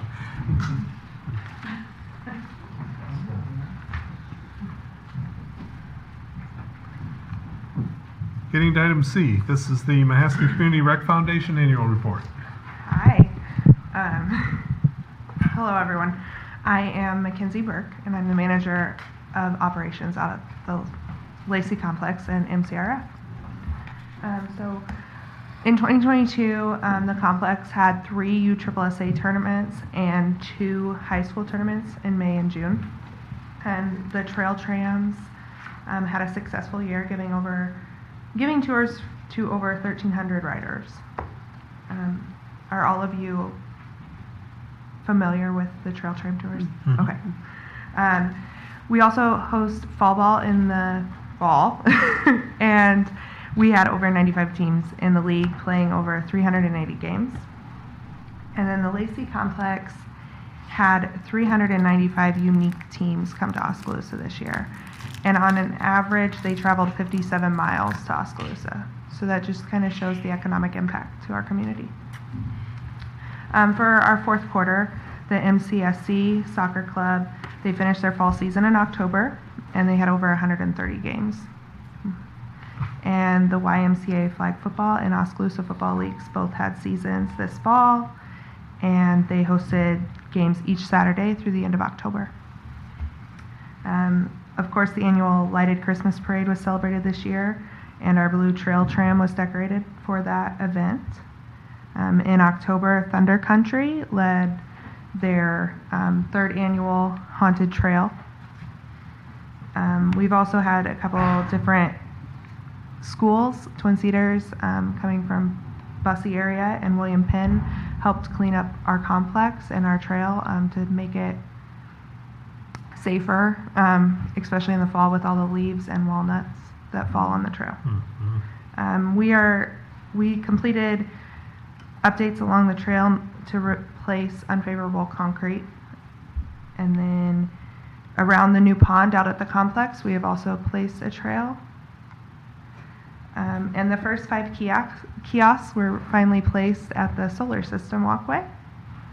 If you haven't been out there, it's kind of cool. The computer system isn't yet installed, but the kiosks are there. And our softball fields have entered their final stages, and the first games will be played on them the last weekend in April. Very good. So the next page kind of shows our financial report for 2022. I do have an update on it. However, we received our fourth quarter hotel motel tax today, and that was $72,000. So the line for hotel motel tax is actually $231,722 this year. We received $1.7 million in donations, $17,000 in grants. And then we do fundraiser fees collected for tournaments is really what we collect our fees on. I think that's one thing in our community we don't really state a lot. No users in our community pay to play out at the complex unless they host a tournament that's fee generated. So for expenses, we had development, we had $1.3 million, lots of trail, and the new baseball fields have cost a lot, especially with labor and cost of supplies. Our staff, $212,000, and then our maintenance and operations, $225,000, for $1.9 million operating for expenses. The graph at the bottom shows our hotel motel tax over the last 10 years. It's really made a jump in the last year, and that's very exciting for us. On the next page, we'd like to thank our donors. As you can see, the city of Oskaloosa there. For the hotel motel tax next year, you're going to be in another bracket. And we'd also like to thank all of our volunteers. The value of our volunteer time in the state of Iowa is $26.40. So of all of our volunteers, we average that we almost get $300,000 from our volunteers. And we would not be able to do it without them. Especially right now with me being the only one in the office and then my maintenance crew. So I really appreciate them. On the last page, we kind of break it down by games and practices per field. And then the number that everybody likes to see is that we had 56,830 players at the Lacey Complex between Lacey and the stadium, and we had over 100,000 spectators. With the trail tram tours, we had riders come from 11 states, so those are individuals visiting Oskaloosa for various reasons, and our best month was May. We also gave 166 tours. It's a very active program, and again, that's ran completely by volunteers. Do any of you have any questions for me? I have one. So how many of the tournaments would typically be overnight? So all 3 of the USSSA tournaments are overnight tournaments. The 2 high school tournaments, however, are not. And we're also looking, we've had some connections with a new league that may be coming to the complex, and they would be overnight as well for 4 weeks. And do you know, do they typically stay in town now? Typically they do. The Fairfield is usually completely full, and Kim at the Fairfield is always very excited for the Lacey season. However, we still do have an overflow to Pella and Ottumwa. Thank you. Could you Near the hotel. Yeah. I'm a little confused on the financials when you have total donation Yeah. and it dips quite a bit in 2020. Yeah. And is that COVID 2020 was related, COVID or- related. Okay. That makes 2020, sense. on an operational standpoint, all of our tournaments were canceled, and so we just didn't have the staffing. We didn't have a lot of things happen in 2020 because of COVID. Okay, so when you say total donation, it's 1.7 million. Yeah. Those are on page 3. Those entities, those about 12 entities. Yeah. Okay. And so there's one entity that gives MCRF a hefty donation. Okay, because it's that a we little would- vague. It just says 100,000 plus, but if you Yes. add up all the others at maximum value, Yes. to get to 1.7 million. Okay.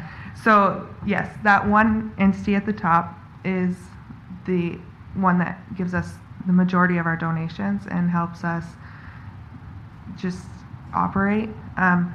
Most of our budget on it, like when you compare operation to capital expenses right now, we do have some development that are the costly expenses. Did that answer your question okay?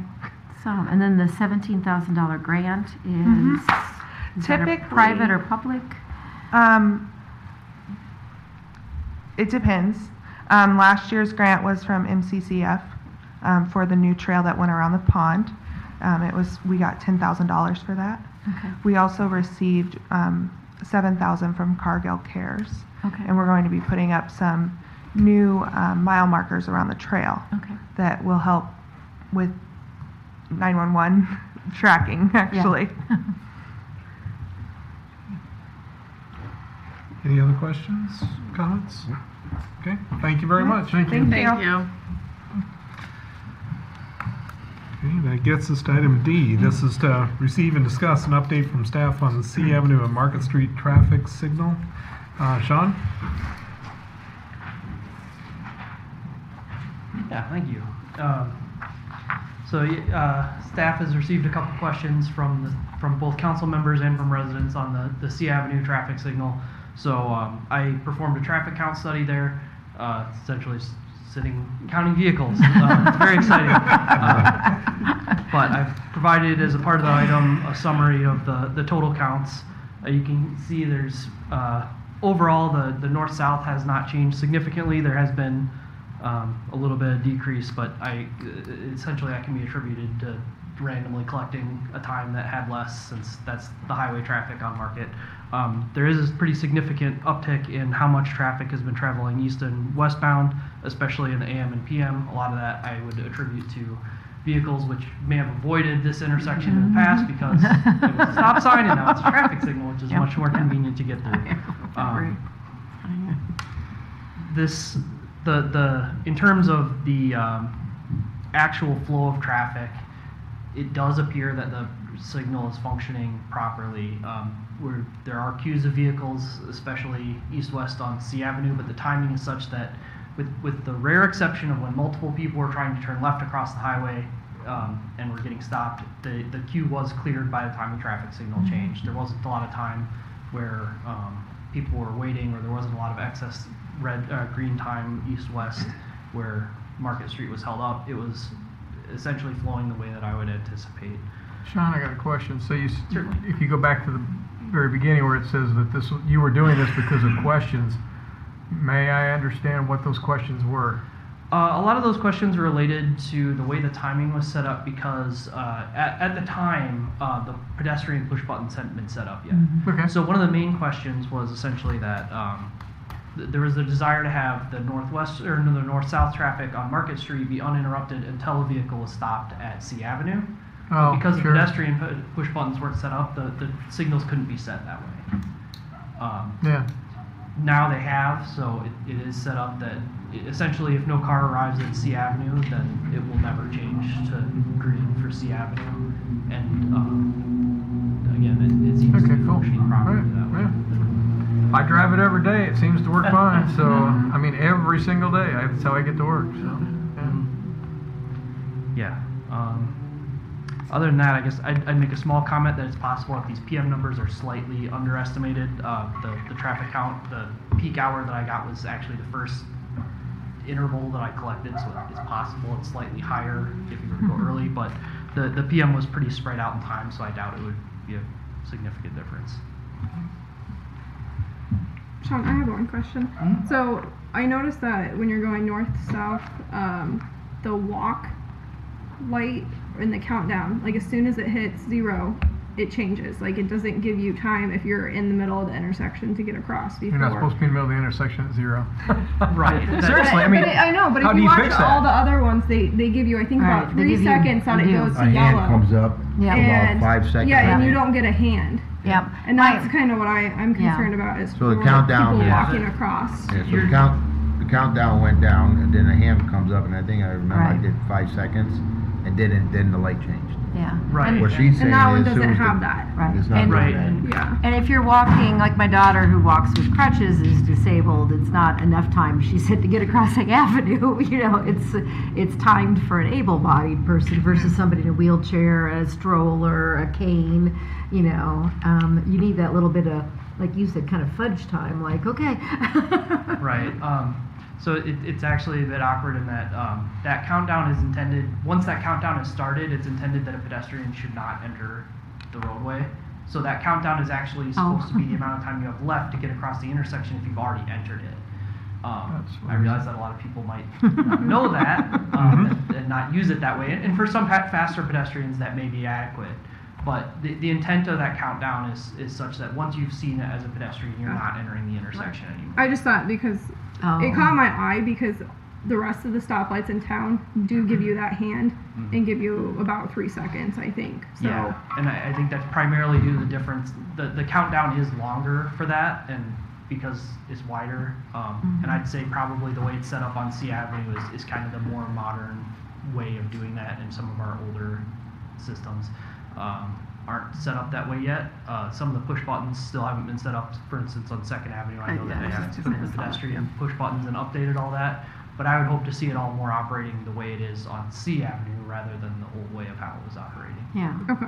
I just worry in this town because we've got highways that you don't know are highways until you've been here a while. I always thought there was a crosswalk by Smoky Row, you know, and it's not. It's a highway. You mean that illegal one? Yeah, exactly. It's when you're new, you know, that's where, and so A Avenue is a highway, you know. Market Street those aren't streets. Those are highways. And until you've been here a while, you don't catch on. And so. Any other questions on C Avenue? But it is nice. Okay, well done. Thanks, Thank you, Sean. Sean. Yep, thank you. Okay. Item E, this is discuss options for disposition of property 115 South M Street. So at our January 17th meeting, council approved a resolution waiving the prior assessments against a vacant property that was located at 115 South M. Mahaska County also waived back taxes owed to help get the property back on the tax rolls. City Attorney Dixon stated the transfer to the city could happen within a matter of weeks.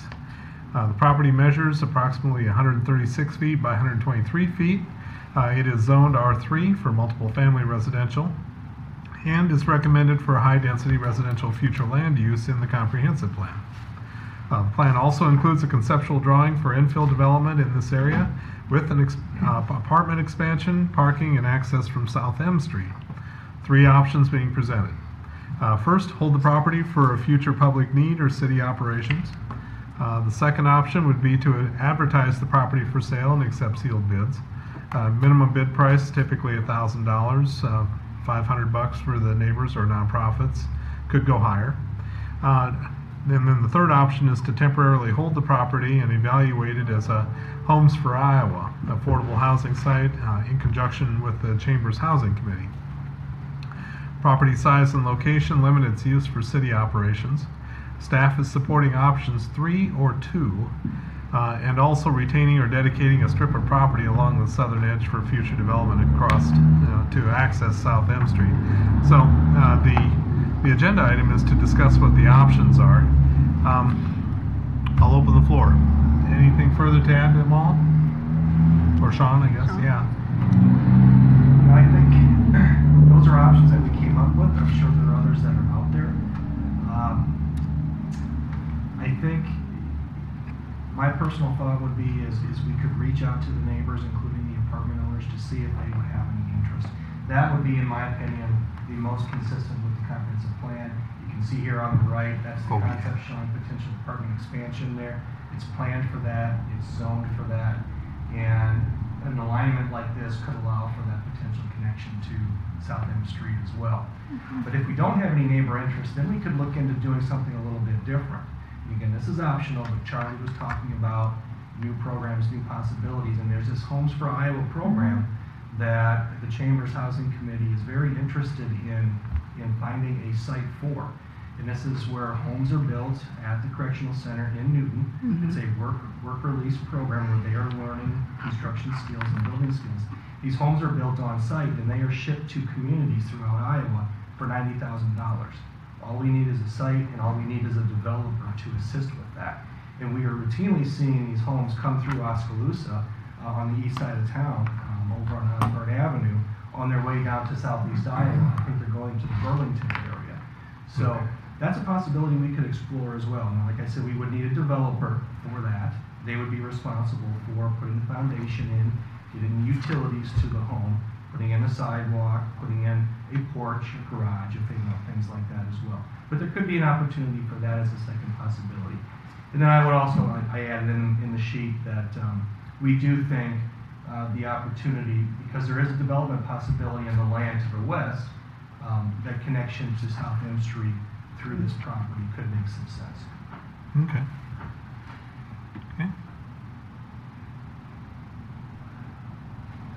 I like the idea of talking to the neighbors.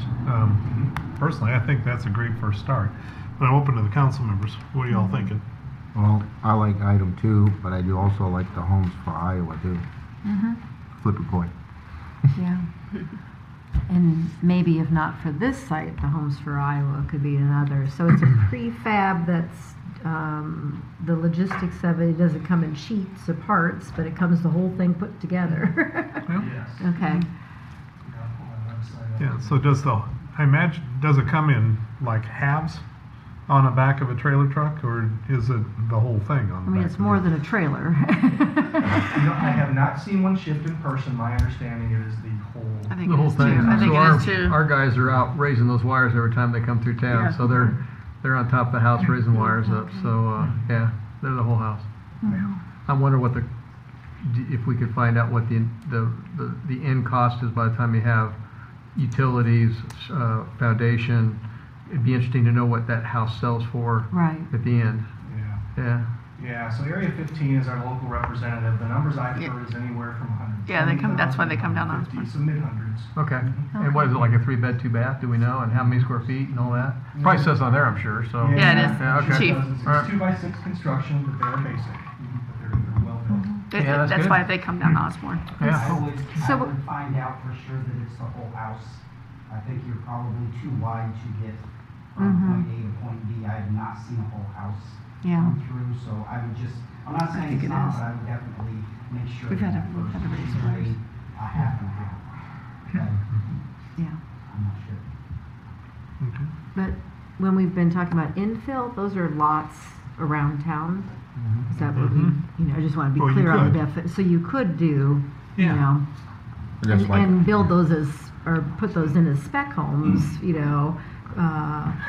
Yeah. from the city.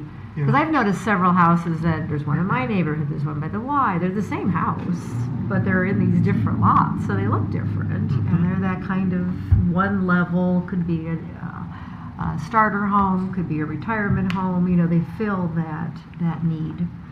So, and it does make the neighborhood look better. And that'd be like for item 2. Yeah. Is there a limit on how long we could hold something like that before we would have to make a decision? I don't think so. No, there is not. And by the way, too, just an update on the thing.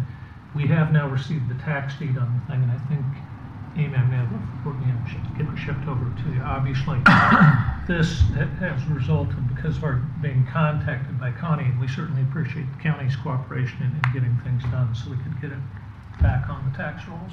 But we do have title now. Okay. So ideally, the soonest we get it back to being on the tax roll, the better. Okay. Does that give you enough to work with? Start talking to the neighbors. We'll start with the neighborhood. I think that sounds And then good. if that does not pan out, we'll proceed with option 2. Okay. Or in And this case, 3. Yeah. so that meaning with the neighbors, because the trend now is these auxiliary dwellings, and I don't know if we've done this, but a number of cities are doing that where you build a small home on your lot. I thought that's what Steve had at his house, but then you told me it was just a shed. Yeah. I was all excited. I thought you had a... It could be a tiny home, but it's a It shed. could, yeah. And those tiny homes are like the new housing wave, you know, because it works for young adults, it works for retired people, it works for Airbnb, you know, and I want one. So those are called accessory dwelling units. Or Yeah, AUDs. Yeah. You will AUDs. see those coming in the new zoning code here. Big in Okay. California for I- sure. so. yeah, I was going to ask you about Especially AUDs today. California. Yeah. Just get a 0 lot, build something. Yeah. So, Zero. okay, that gets us into item F. This is to consider a motion to approve a renewal application for a Class C retail alcohol license for Oskaloosa Quick Stop Incorporated. They're doing business as the Oskaloosa Watering Hole at 1911 17th Avenue East, and approve the request for auto renewal. And so, yeah, this is interesting that typically, you know, we do these renewals as part of the consent agenda. But Senate File 2374 made changes to the retail alcohol structure and now allows businesses to request automatic renewal of Class C retail alcohol licenses, subject to oversight by local authorities and the Iowa Alcoholic Beverages Division, the ABD. If approved, the city would have the option to unenroll the applicant up to 51 days before the expiration of their license. Other events during the year, such as a license suspension, revocation, or a civil penalty, that would automatically unenroll the application. Important to this, Police Chief Bakey has reviewed the request for auto renewal and is recommending approval. Do we have a motion of support for this? So move. Second. Okay, any discussion? I have a question. So with this new ruling, how are we going to keep track of like the 51 days for anybody who's up for auto renewal? We have it in our system, but we would probably, if Police Chief King said he had a concern with it, then we would go and look at what that 51 days is. So I would assume if you had a concern, you would come to us immediately, and hopefully we'd be within the 51 days and we could do that. But That's why we went. is that tracked somewhere though, the 51 days? Like, this gets approved, where does it written down? The clock stuff. We have those dates in our office because we have the licenses, but there won't be anything coming up, ticking us saying, hey, it's 51 days, is okay to automatically renew, unless you want us to track it that way. I just figured if there was an issue, we would know about it, and then we would go to them. So it's possible that we could have an issue 30 days out, and it automatically renews. Yeah. To that point, though, we've had issues in the past, and if council doesn't approve them, they Right. still go to the state and They still get it, yeah. I know. Yeah, there's the history. Chief? How's that gonna go with the liquor license inspections that we do for the World These are only people that don't require a fire one. These are only certain licenses. So the ones that are eligible for it do not require the fire inspection. Because they're carry out only. They're not social. Oh, Sure. Okay. They're only Okay. carry out. So like Okay. the watering hole, the fire inspections are only done on the ones where you dine in. Okay. Okay. Okay. Yeah. And this was the first one, so we thought we'd bring it to you this way just to make sure. Yeah. Yeah. Okay. Other comments or questions? Roll call, please. Hermsen, Yes. Ocean, Yes. Almond. Yes. Burnett. Yes. Caligiuri. Yes. Comfort. Yes. Okay, that passes. Item G, this is a resolution to accept and receive funds from the RB Morgan Trust to be handled and administered according to city policy, state laws.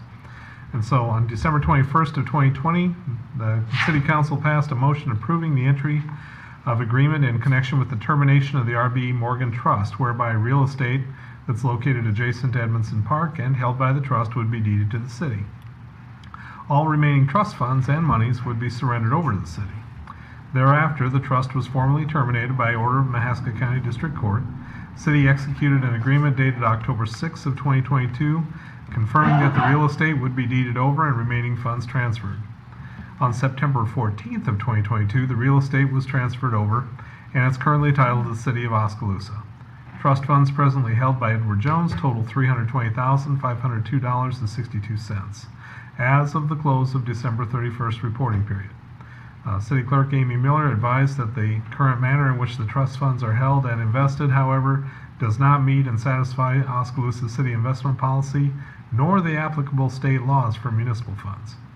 Office of Auditor of State has accordingly recommended the City Council set up an account with Edward Jones with the remaining trust funds to be accepted and deposited into, and then for the city to cash out the funds so they can be reinvested according to policy in an acceptable manner. What we're looking for is a resolution to accept and receive the funds of the trust, understanding that they would be administered later by city policy and state code. Do we have a motion of support? So move. Second. Okay, any discussion? Roll call, please. Ocean, Yes. Almond. Yes. Burnett. Yes. Caligiuri. Yes. Comfort. Yes. Hermsen. Yes. Okay, that passes. Gets us to reports on items from city staff. City manager, anything? No. Okay. Thank you. City clerk? No, sir, thank you. City attorney? Nothing, thank you. Okay. City council members? Lisa? I just wanted to say the water situation went really well yesterday. Just as far as the emergency, and then handing out water at Hy-Vee and just all sorts of things. My in-laws had a water main break in their town in the south, and I guess it took like 4 or 5 days before water was restored. So when we heard it was 4 to 5 hours, that was, good. Pretty good. Well done. Okay. Joe? Nothing. Charlie? Nothing. Okay. Janet? No, sir, thank you. Okay. Bob, are you still there? Nope, of course not. Okay. No, thank you, sir. Okay. Steve? Yeah, Mayor, I'd like to speak to some things that were done yesterday to, I just want to set the record straight. Maybe like Paul Harvey said, the rest of the story. Yeah. Ken also wrote an article yesterday that I found, and I don't know if it came out today or yesterday. I was a bit disappointed, and I'm disappointed he's still not here tonight. But he said that the good from the day has come from city workers, including those from water department and first responders. Now, this is his article I'm reading, and not from the city manager's office. I'm not sure who the city workers respond to, but I'm pretty sure they report to the city manager's office. So they're, in my opinion, they are one and the same. Right. Good leadership is that you've got a team that works with you that's able to execute when they did. And to Lisa's point, I think the team did quite well yesterday. So he goes on to say, unfortunately, little information about the break and how it was impacting the community was available, other than confirmation from the Oskaloosa Police Department and the Oskaloosa Fire Department. And who do they report to? The city manager. And then he got personal here, which really, I can't tell you how much it disappoints me. Amal here, who lives in a distant county. First of all, what the hell does that have to do with anything? And second of all, that's not factually true. Mm-hmm. So I'm disappointed that came into play. Yeah. And then it says Oskaloosa Police provided the initial information to residents. Again, part of the city manager's team. Seems to me that things are working pretty good. Mm-hmm. Back to Lisa. This baby was fixed within 14 hours. I mean, I thought that was pretty remarkable considering the size of the break. And then we go on to it says that now we get into the E911 stuff. It's just disappointing. Obviously, there's some personalities involved here, and it says Robinson also coordinated with Oskaloosa Municipal Water Department. So let's make clear to the entire community that if they want to watch this video, the Oskaloosa Water Department does not report in any way, shape, or form to the city of Oskaloosa, period. We have they have no responsibility to us whatsoever. So to expect anything different is unreasonable. And then he goes on to talk about EMA and 911 and the fact that it appears that us as elected officials and the county supervisors and somehow have this agenda that we're going after 911 service. I want to be perfectly clear from mine. I can't speak to the rest of the folks. I know them well enough to know I think we're relatively on the same page.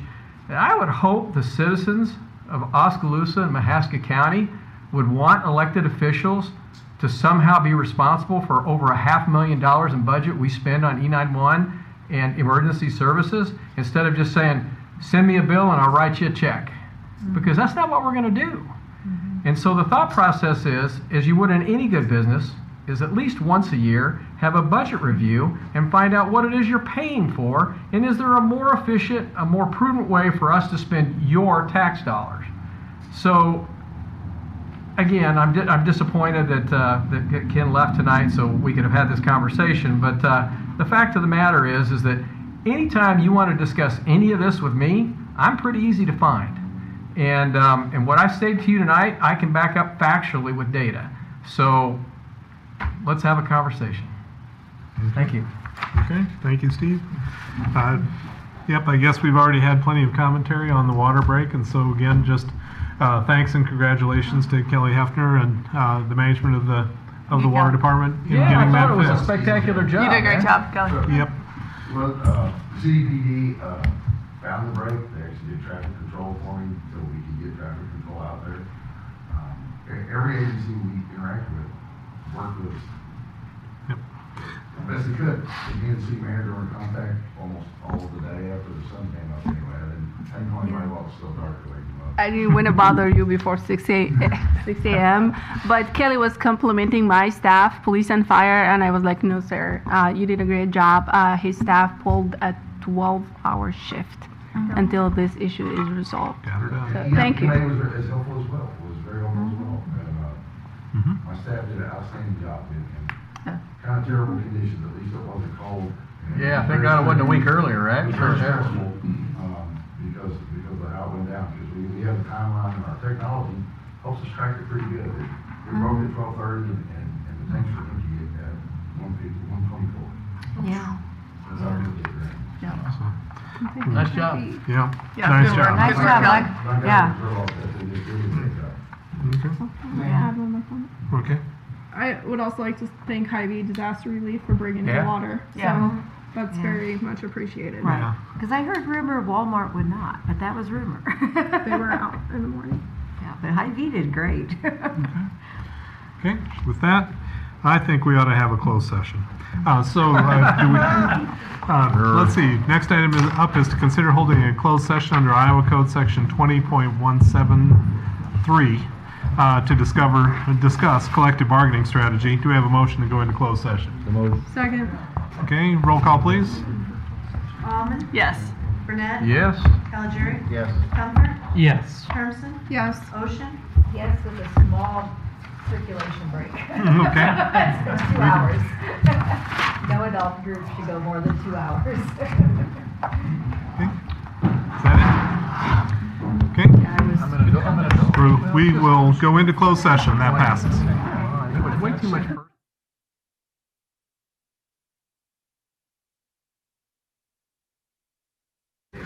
Okay, microphone's on.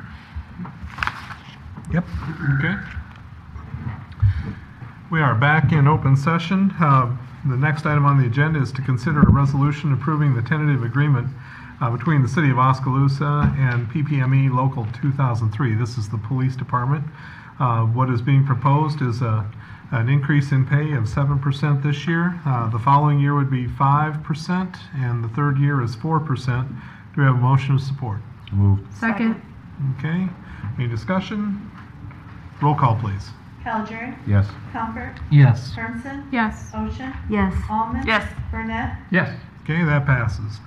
Item B is to consider a resolution approving the tentative agreement between the City of Oskaloosa and Oskaloosa Professional Firefighters, Local 636. The proposed is a 6% increase this year, 3% next year, and 3% in year 3. Do we have a motion of support? So moved. Second. Okay, any discussion? Roll call, please. Comfort, Yes. Hermson, Yes. Ocean, Yes. Almond. Yes. Burnett. Yes. Calgery. Yes. Okay, that passes. Finally, item C is a resolution approving tentative agreement with the City of Oskaloosa and PPME Local 2003, the mixed group. This would be everyone who's not in the police or fire that's eligible to be in the union. So that one is a 5% increase this year, 4% next year, and 3% in year 3. Do we have a motion of support? So moved. Second. Okay, any discussion? Roll call, please. Hermson, Yes. Ocean, Yes. Almond. Yes. Burnett. Yes. Calgery. Yes. Comfort. Yes. Okay, that gets us to the end of the regular information, I guess. Do we have a motion to adjourn? So move. Second. All in favor, say aye. Aye. We're adjourned.